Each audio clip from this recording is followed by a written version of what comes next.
The first inhabitants of Westeros were known as the Children of the Forest. Their origins dated back to the earliest times, known as the Dawn Age. No larger than modern children even at their full height, they were dark-skinned and beautiful.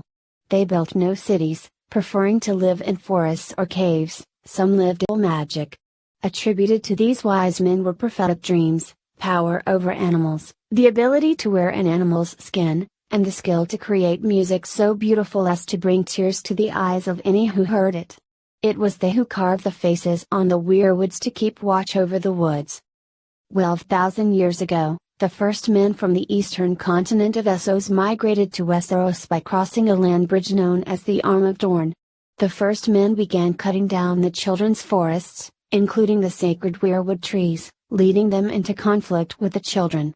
The two races fought a desperate series of wars for dominance for the next 2,000 years, during which the Children of the Forest destroyed the Arm of Dorne and flooded the neck through the sorcery of their greenseers.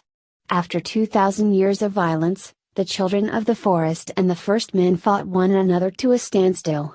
The two races agreed to peaceful coexistence and signed the pact on the Isle of Faces in God's Eye Lake, granting the open lands to humanity and the forests to the children.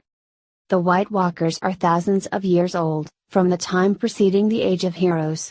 Born of powerful and untested magic, they were created to protect the Children of the Forest from the first men, who had waged war on them ever since they had arrived from Essos.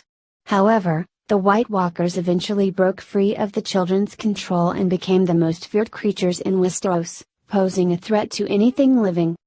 8,000 years before Robert's Rebellion, the longest winter in history fell on the entire world, which lasted a whole generation.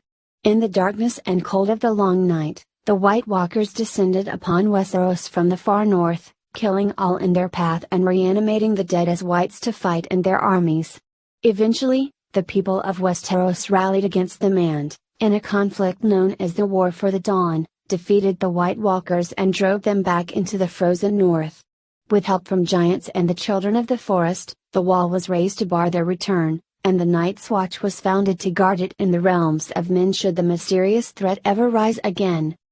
The wall was made to defend the realms of the first men, and the men of the Night's Watch have reportedly defended the wall against others and other monsters for 8,000 years since the end of the Long Night.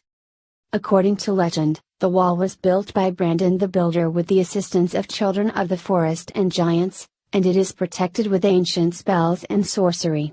Supposedly, Brandon placed foundations along heights wherever possible.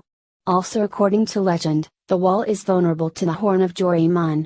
Maesters dispute if the base of the wall was made of stone, but they generally believe builders of the Watch used sledges to transport ice cut from frozen lakes in the haunted forest. However, the severely reduced Night's Watch at the present time is limited to maintenance duty.